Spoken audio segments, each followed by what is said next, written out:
Hi, I'm Steve Edwards, author of the upcoming Omega Accord. Before I begin this broadcast, please note that all author royalties will be donated to the Perrin Air Force Base Military Museum in Sherman, Texas for new exhibits as we honor heroes, celebrate freedom, and preserve our heritage. What is the Omega Accord? Well, it's a political thriller that mirrors today's reality as destabilization rocks our nation and threatens our democracy. In our first session, I alluded to three words that destroyed ancient Greek democracy and threaten our constitutional rights today. Three words that are behind today's political attacks on our personal freedoms. What are the three words? Power, control, elites. Whether aristocratic billionaires or multimillionaires, numerous politicians and corporate CEOs crave power. They lust for control, even at the expense of we, the American people. There's no respect. Colluding with big media, big business, and even federal agencies like the FBI and DOJ, these elites set their ideological agendas, make the rules, open our borders, and force us to become dependent on an ever-expanding and debt-ridden government. As America teeters on the brink of socialism, it's all about power and control by an elite few. That's my book, The Omega Accord.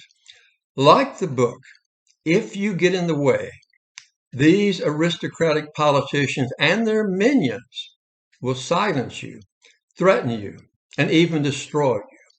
That's today's America. Folks, this is tyranny, which obliterated the freedom-loving ancient Greeks' three attempts at democracy. Their privileged aristocrats, like today, ignored laws and trampled the will of the people. The thought of a commoner elected or appointed to a position of authority was just unthinkable. And so they colluded with other elites and mercenaries to seize control of Greek cities through political takeovers and military action. Folks, this mirrors today. We vote men and women into office believing that they will honor their words or party's platform. But once in office, especially in DC, they backtrack. You hear that familiar phrase, I voted my conscience. Well, that's the problem. What about the will of the people who voted you into office? That's why you were elected, to represent us. But enamored with power, privilege, and control, these elites ignore us until the next election comes around. And then they beg us to fund their campaign. What hypocrisy. Like the Greeks of old, today's power-hungry politicians refuse to respect us as the common people. Seeking more and more control, they crush our rights and herd us toward a more authoritarian government. The ancient Greeks coveted democracy. They coveted democracy. This was long before the time of Christ. As a background, around 2000 BC, there were two Greek empires that rivaled the mighty pharaohs and structures of Egypt. These were the Mycenaeans and the Minoans. Like Egypt, they had highly advanced and developed societies. But in 1650, everything changed. The volcano on the Greek isle of Santorini erupted. More powerful than 100 atomic bombs, this eruption virtually destroyed both empires. In fact, the destruction was so widespread that it devastated the Greek mainland, the Greek islands, and large portions of the Middle East. This was followed by years of drought, famine, migration, and wars. Around 1100 BC, some 500 years later, remnants of these two great dynasties fled to the mountains and the hills, both on the Greek mainland and Greek islands, and there they clustered in tiny villages. This was a dark period in Greek history. There was no progress. 300 years later, these people began to reemerge. They began to settle on the Greek plains, and once again, they began to build magnificent cities like Athens and Corinth. But these Greeks were different. They were different. Like our patriots in the American Revolutionary War, they no longer wanted a king or an empire or any type of authoritarian rule. They wanted to rid themselves of unelected magistrates that governed their cities. The common people wanted freedom. They wanted a democracy. They wanted the right to vote on laws and elected officials. By 600 BC, they were pushing democracy and new reforms. In Athens, the common people were led by the statesman Solon. With the city in moral crisis and decline, they attempted to reform the law and legislate morality. In their eyes, this increasing social unrest was seen as a collapse of the system of law. Sound familiar? Well, this is today as major cities witness a spike in crime, violence, homelessness, drugs, and unwanted pregnancies.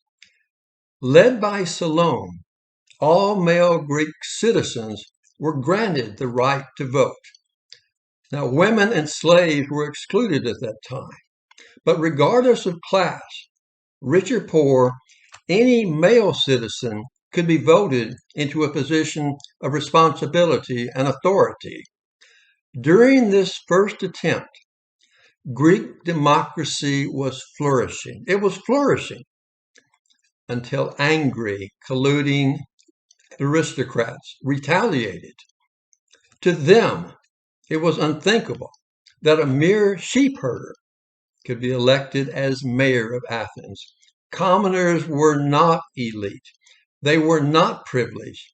They were not to be respected. These arrogant Greek aristocrats had zero respect for the common person as they rigged elections, bought votes, and paid mercenaries to coerce or kill the common people, a prelude to Hitler's brown shirts and to today's radical activists. Sound eerily familiar? Political takeovers became the norm in ancient Greek as individual freedom waned and democracy died. The Greeks called these aristocrats tyrants. Now, this word was so vile and so despicable that the Greeks refused to use a term from their own vocabulary. The term tyrant was actually borrowed from the kingdom of Lydia in ancient Turkey. What is a tyrant? One who is an absolute ruler, often cruel and oppressive, unrestrained by law, and elected illegally. Is this where we're headed today? Is this our destiny as power-hungry elites collude and maneuver America farther and farther to the radical left? Why is it that these elites want history abolished from all classrooms? Well, history repeats itself. Thus, these elites don't want you to know that today's push towards socialism, Marxism, and a liberal world order will actually destroy our democracy. Our freedom is that fragile and certainly not guaranteed, as we've seen over the past 18 months. Folks, this is history. It's always been about class rule. It's not about color. It's about class rule. It's about power. It's about control. Money in itself is not evil, but when it translates to privilege, arrogance, and a lack of respect, we, the common people, suffer. Our democracy is not guaranteed. Folks, get involved. Preserve our great nation. Stand up for freedom. Vote. And may God continue to bless America as we, the common people, push against all forms of tyranny.